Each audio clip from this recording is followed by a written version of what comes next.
today we're going to be working on Roy's Thunderbird. We've noticed that there's no brake lights when he's hitting the brakes. Not a good thing. No, so we're going to start with the fuse panel, check out the brake fuse first, and then if that's all good, we're going to hit it with the voltmeter in various spots.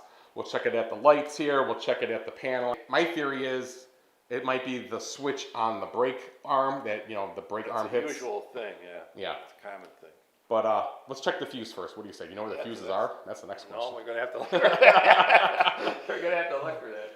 All right, so as we just found out, back in up until 1961, the year after this car, was when they first started doing fuse boxes. So a lot of the fuses are in line or somewhere on a light or something. So I think, Roy, we should just open the trunk and voltmeter the brake lights and see if we have voltage anywhere in the rear of the car there on a line going to the lights there. Start from the tail lights and work our way back. Good idea. And if there's no voltage there, maybe look at the foot switch on the brake pedal first and check that out next, and then start fishing for the line. Trying to find a fuse. Yeah. Or relay. I'll start in the trunk because it's easier for us both to work on. I predict there'll be no voltage here, but. Steve, I'm going to turn the headlights on first. Okay. See if the freaking headlights work. I mean, that'll tell us something there if they don't work. Well, according to what we just read, though, it's probably just a different line. Yeah, they're on. See if the back one's loose. All right, check the back.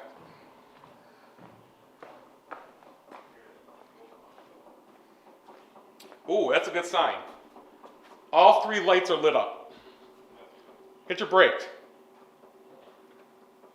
No. No. So that'll be good. We'll be able to distinguish which line is power for the lights, and then we'll know that the other one must be for the brakes then.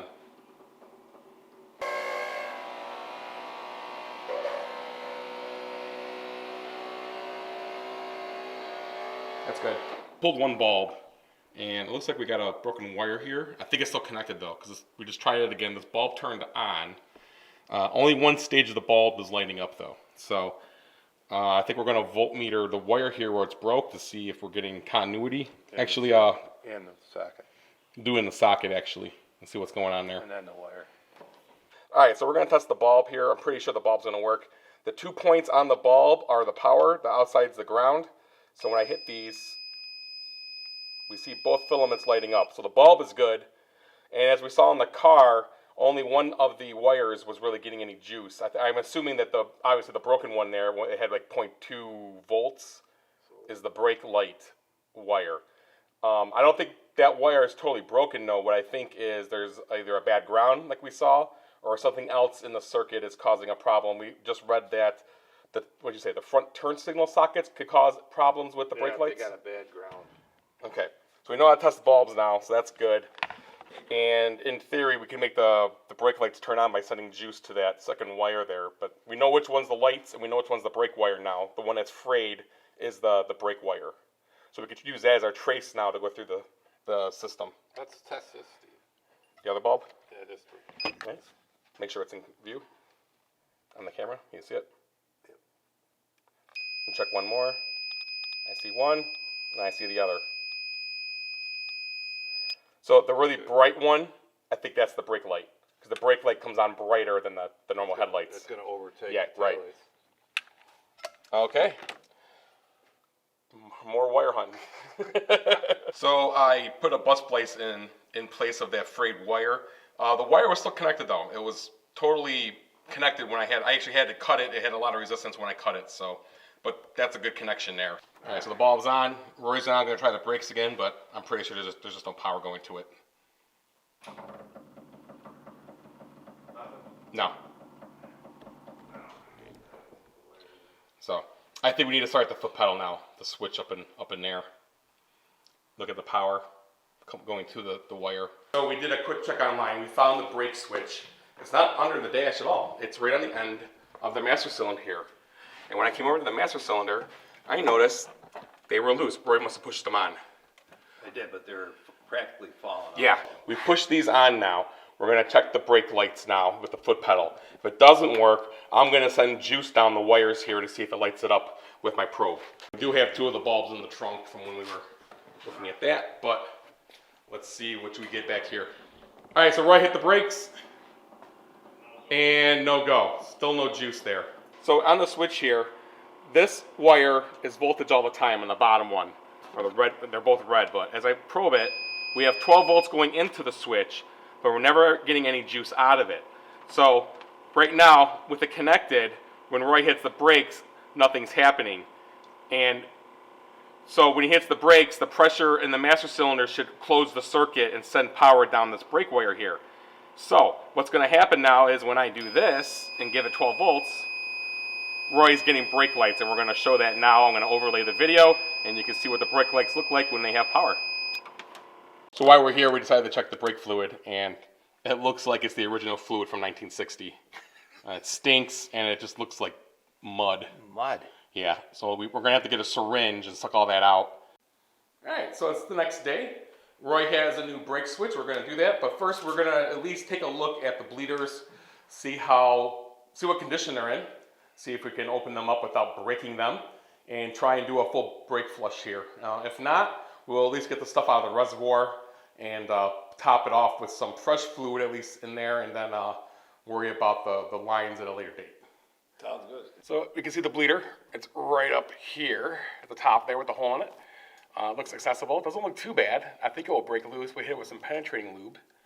And then we can use my handy dandy soap bottle with the tube on it to use as our catch can and possibly bleed this pig out. Now we took a pump. This is actually to fit a gear oil for an outboard motor. It's supposed to fit into the cord. It's like a soap pump. Right. But we're gonna hold this inside the master cylinder here and then try to pump all that bad fluid out of the top before we go ahead and change this switch. We'll probably get about 90% of the fluid out with this. There we go. Just a matter of time.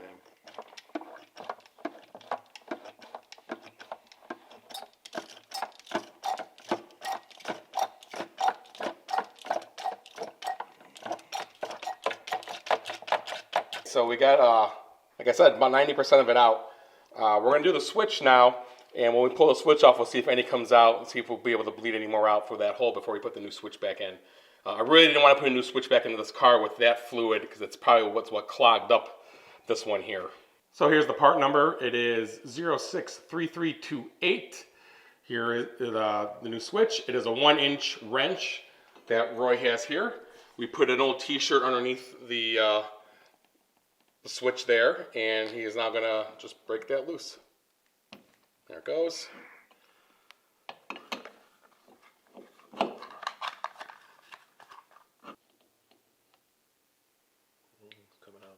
Like chocolate syrup. Just a little bit, huh? Not a lot. Bit, Steve.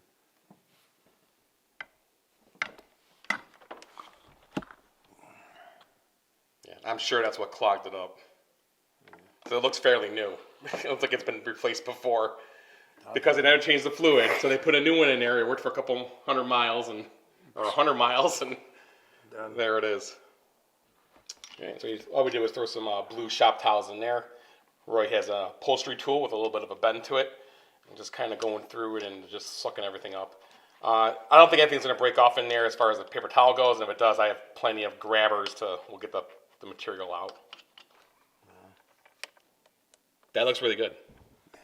Yeah. So I would torque it to, I don't know, 15 foot-pounds. Just give it it's a 1-inch wrench, so you're going to have tons of leverage on it when you're doing this, so it's not going to take much. Right. Try to match the amount of pressure you use to break it free, you know? Right. So we got standard .3 fluid here. We're going to get a funnel for it. We'll go about halfway with it. That's kind of where it was, Steve. Yeah, I leave it right there. We'll check the brakes. So it doesn't matter which wire goes where. It's a universal switch. So it just sends it just closes the circuit either way. So reconnect your 2 connections, and we're going to start the car now and check the brakes. I guess the first thing we're going to do is start the car while it's in park and pump the brakes to make sure you still have brakes. You have pedal. So Roy's now going to treat us to the lovely acoustics of Chrissy here. The acoustics. It sounds so pretty. get behind it, get a good audio of it.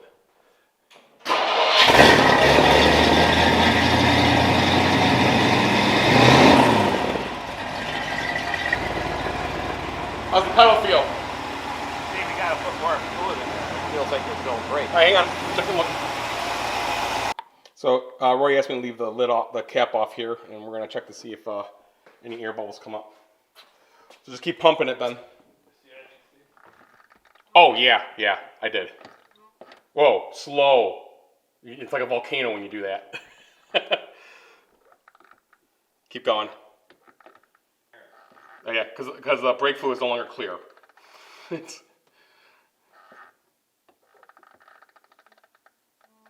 Keep doing that. So we topped off the brake fluid a little bit more, and Roy's now going to start the car in park, and we're going to test the brakes in reverse.